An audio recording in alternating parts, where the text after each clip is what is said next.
David Goggins didn't wake up disciplined. He woke up 300 pounds, broke, sitting alone in a dark apartment, exterminating cockroaches for a living, completely lost. No motivation, no talent, no shortcut waiting for him. Just a mirror he was too afraid to look into. And one night, staring at his own reflection, he made a decision that had nothing to do with feeling ready. He decided he was done being that person. Not with a perfect plan, not with the right conditions. Just a decision, made in the middle of his lowest point. That's the part nobody wants to hear, because it means your excuses were never real. You're not actually waiting for motivation. You're hiding behind the idea that you need it before you can start. To understand why that decision mattered so much, you have to understand where he came from. Goggins grew up in a house filled with fear, controlled by an abusive father, watched everything he loved get threatened or taken away before he was even old enough to defend himself. By the time he was a teenager, he'd already learned that the world doesn't owe you comfort, and that pain shows up whether you're ready for it or not. Most people carry that kind of damage forever, and let it define the ceiling of what they believe they deserve. Goggins used it as proof that if he survived that, he could survive anything he chose to walk into voluntarily. Here's what most people get wrong about discipline. They think it's a trait some people are born with and others aren't. They think Goggins is just built different, that he doesn't feel pain the way normal people do, that somehow his suffering doesn't count the same. But that's the biggest lie people tell themselves to avoid doing the work. Goggins wasn't born tough. He built himself into one of the toughest humans alive through a single, brutal principle. One most people never apply to their own life. When your mind tells you you're done, you're only at 40% of your actual capacity. Your brain quits long before your body does. It lies to you to protect you from discomfort, to keep you safe, to keep you small. And every single day you listen to that lie without question, you get weaker. Not physically, mentally. The muscle that matters most starts to atrophy. He trained himself to recognize that exact voice, the one that shows up right before something gets hard. And instead of obeying it, he did the opposite of what it wanted. Not sometimes, when it was convenient. Every single time, especially when it wasn't convenient. This is why most people stay stuck their entire lives. They think discipline is a feeling you wait for, something that shows up on its own once you're inspired enough. It's not a feeling. It's a decision you make in the exact moment every part of you wants to quit, and you do the work anyway, with zero emotional support from your own mind. Goggins calls this callusing your mind. Think about what happens to your hands when you do physical labor for the first time. They blister, they hurt, they want to stop working. But if you keep going, keep gripping the rope, keep swinging the hammer, eventually those blisters turn into callus. The skin toughens.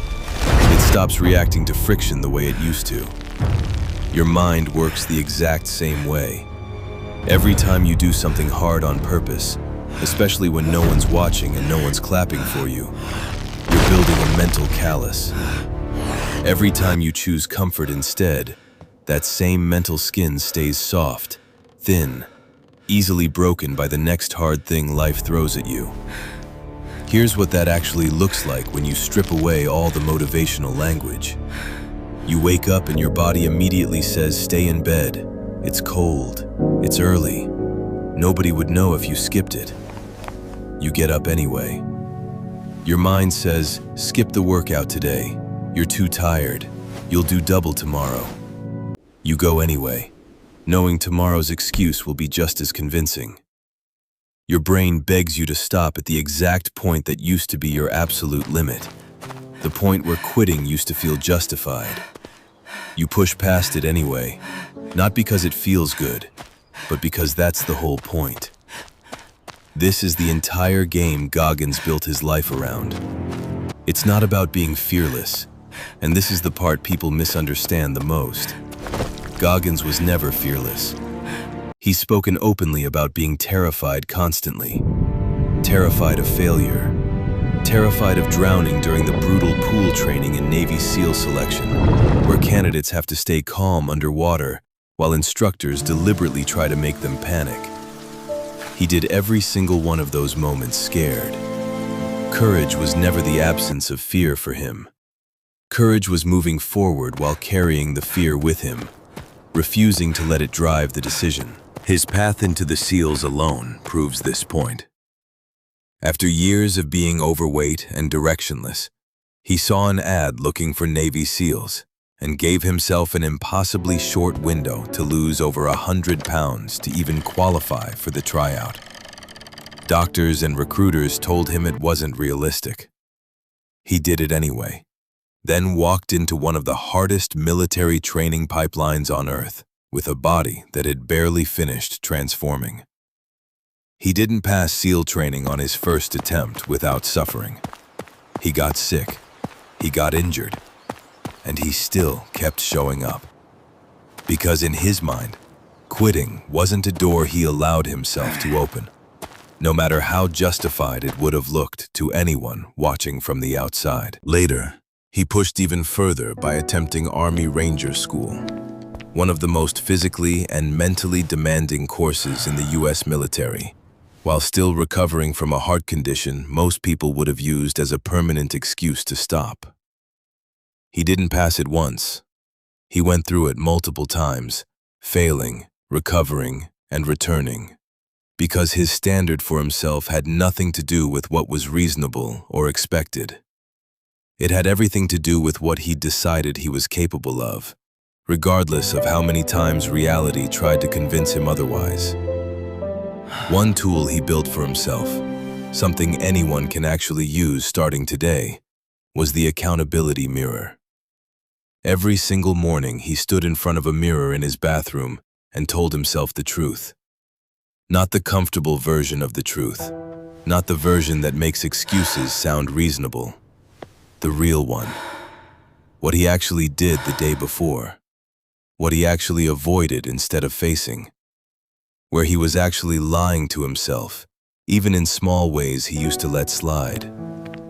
Most people can't do this exercise for more than a few seconds because the truth is uncomfortable, sometimes humiliating. But comfort is exactly what's kept you stuck this entire time. You don't grow from validation, from people telling you you're doing fine, from soft encouragement that lets you stay exactly where you are. You grow from brutal, unfiltered honesty about who you actually are right now, today, not who you plan to become someday. This is why average is such a dangerous trap, one that swallows people slowly without them even noticing. Society constantly tells you good enough is fine, that showing up is enough, that comparison to other people is how you measure progress. Goggins proved something different with his own body and mind. The moment you accept average as your ceiling, you stop finding out what you're actually capable of. You never test the real limit because you settle for the comfortable one instead. He went from a man who couldn't run a single mile without stopping and gasping for air to eventually finishing some of the hardest ultramarathons on the planet, including races like Badwater 135, a course that runs through Death Valley in extreme heat and is considered one of the most brutal foot races in the world.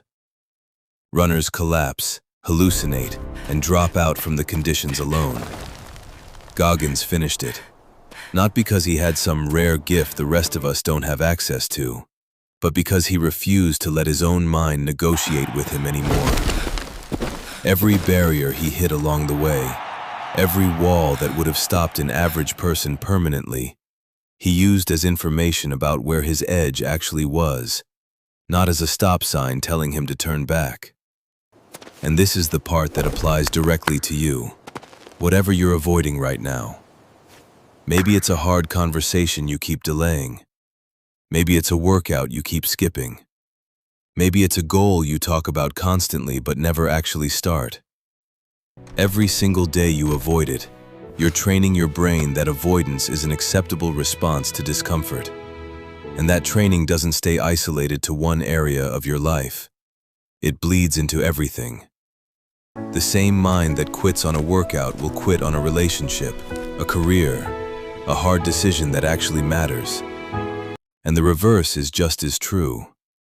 The same mind that pushes through one uncomfortable moment on purpose becomes the mind that can handle anything life throws at it later. The truth is uncomfortable, but it's simple enough that you already understand it. You are far more capable than the version of you that keeps hitting snooze every morning, that keeps quitting at the very first sign of discomfort, that keeps believing the lie your own mind tells you the second things get difficult. Discipline was never about motivation. It's not waiting until you feel ready, because that feeling rarely, if ever, arrives on its own. It's choosing the hard thing today, choosing it again tomorrow, and choosing it again the day after that, consistently, until it stops being a choice and simply becomes who you are. So look in your own mirror tonight, not the fake version you show other people. The real one, the one that knows exactly what you've been avoiding and exactly why. Ask yourself honestly what you've been running from, what excuse you've been recycling for weeks or months, and decide right now, in this exact moment, that today is the day you stop negotiating with your own mind. Not next Monday, not after the holidays, today. If you're ready to build a mind that refuses to quit no matter what it's up against, comment, "I'm ready," and subscribe to The Mind Unlocked. Because this is where discipline is built.